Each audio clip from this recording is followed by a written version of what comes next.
Hope everybody is doing awesome today. St. Patrick's Day today. Um, I am hiking in the desert of the eastern side of the Valley of Phoenix, over just past Apache Junction. Um, I mixed at a church called Grafted Church yesterday. Mobile church, awesome people.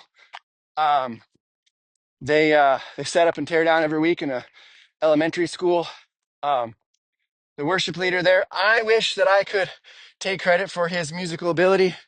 I was his guitar teacher, gosh, probably like 17 years ago.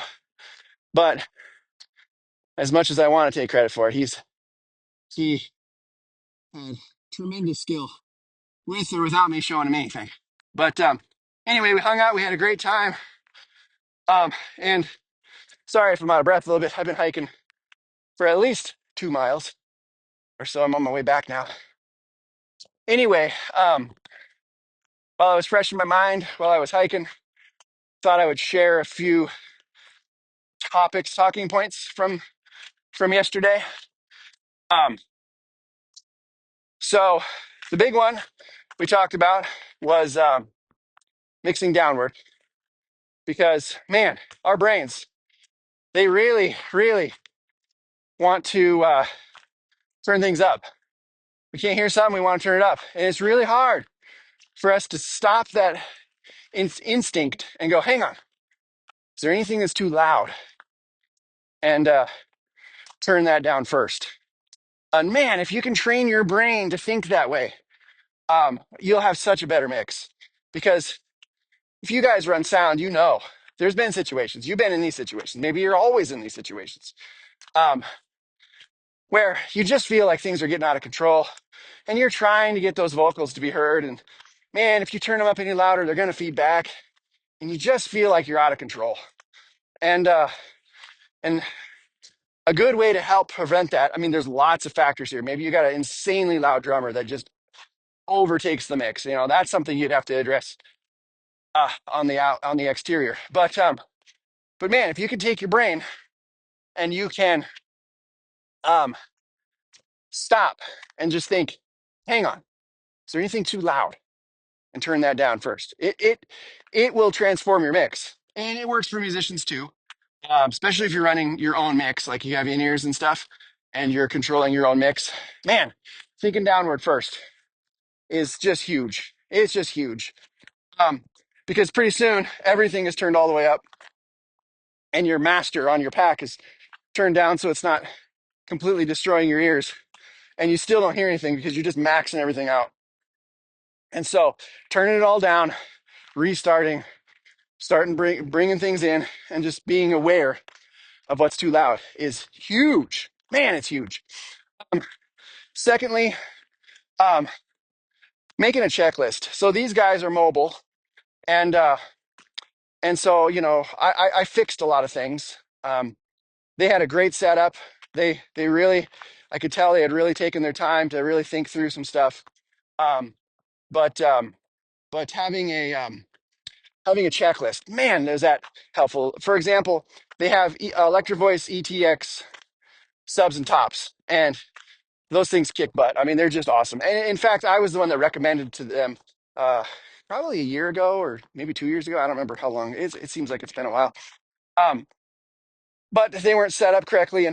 And the nice thing about those EVs is you just tell the sub what top you're using, and you tell the top what sub you're using, and it does the rest for you. You don't have to be an audio engineer to figure that out and make it sound pretty good. So I showed them, set your gain at 0, the big 0 button on the back, and which is unity. That's not 0 as in like all the way down or anything. Um, and um, and then just tell the subs what tops you're using, tell the tops what subs you're using, and you're good to go. So things like that, like checking that every week, because if you don't check that every week, it's going to get bumped, because it's going to be put in a trailer and packed up, and things are going to get moved around, and you're going to turn it on, and you're going to be adjusting the speaker, and you're going to hit a button, and so it's a good idea just to have a checklist, and check everything off.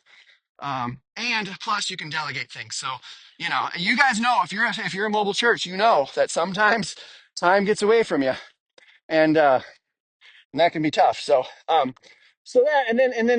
that the other big one um, is just labeling stuff. Really getting stuff dialed in. I think I don't know if he even watches my videos, but my good friend Logan Key at Refuge Church in Oklahoma, he man, I would love to go down there sometime and make a video of what he's got going on. Everything is just everything's got a label. Everything is really thought through, and it's not. You don't have to be an audio engineer or really anybody special. So just take time, label each cable, label each box, label. I mean, here's a tip. He's got every microphone labeled. He's got every uh, in-ear pack labeled, and then back at front of house, he's got a cheap Android tablet running third-party software that you can download, and it's easy to use. Um, and on the tablet, it has a label, uh, mix one. The other tablet, mix two, and they're locked out only to those mixes. And so the singers just know if I'm using microphone one, I'm also going to be using my pack one, and I'm going to go grab the tablet that says mix one. It's done. And if you ask those people any techie questions, they're not going to have the answers to them, and they don't need it because everything is labeled and organized. And man, I have set up and tore down their system so many times, and it's fun. It creates a fun atmosphere because everything is clean, everything is labeled, and the stress is, I mean, sure, I'm sure there's Sundays that get stressful, but for the most part, they're just having a good time because everything is labeled and everybody's got their part and everybody knows what they're doing. And none of this stuff is hard. It just takes time. So, those were the three takeaways. The three things, the big things that I talked about. Oh, and EQ, and I guess there's four. So, with the whole mixing downward thing, you can do the same with EQ. So, for example, this is something we talked about quite a bit yesterday. Um, let's say the worship leader's playing his acoustic guitar. We're in sound check right now. We're just checking his sound. This is not live, and we're listening to the sound. And let's say it sounds a little mid-rangey or something. Well, think of the whole frequency spectrum of that acoustic you're listening to. That each frequency range is its own channel, and say the mid-range channel is just a little too loud compared to uh say the bass or the treble or something. But then you just turn the mid range down a little bit. You kind of sweep around, and I like to boost it. I like to boost it, sweep around. Oh, right there sounds really bad. And then you just cut it. And that's my cut. So you boost it, you find it. Oh, right here, and then you just cut it a little bit. I don't like to go crazy with my cuts, and I like to go kind of wide and not super narrow. Um, and then you're taking that frequency that's sticking up, and toning it down just a little bit. Because what we're trying to do, the end result is let's just pretend like that worship leader is playing his guitar right in front of us, 10 feet away from us. There is no sound system, there's nothing. We're just listening to the sound of the acoustic guitar. Well, that's all we're trying to recreate. Now, in the sound system, you've got a pickup in that guitar, it's going into a preamp, into a mixer, it's getting processed, and then it's going back out some speakers and filling the room. So there's a lot of changes that happen to that acoustic guitar from point A to point B. And so all we're trying to do, our end result, is we know what we're going for. We know our goal, and our goal is to make it sound as natural as possible. So that's all we're doing. And so you can do that whole mixing downward thing on the EQ section as well.